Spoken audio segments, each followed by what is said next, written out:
Pinupuri ka namin, O Diyos, Ama, Anak, at Espiritu Santo. Salamat, Ama, na ibinigay mo sa amin si Jesus na iyong anak na namatay para sa aming kasalanan, iyong muling binuhay, iniakyat at iniluklok sa iyong kanan sa langit. Salamat na ibinigay mo sa amin ang iyong banal na Espiritu at sa pamamagitan niya ay ibinuhos mo ang iyong pag-ibig sa aming puso.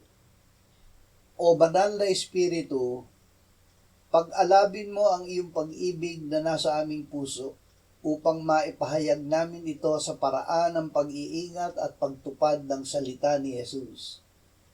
Salamat, Panginoong Jesus, sa pagtitiyak mo na kami ay mamahalin mo at ng Ama at kayo ay lalapit sa amin at gagawa ng tahanang kasama namin. Amen.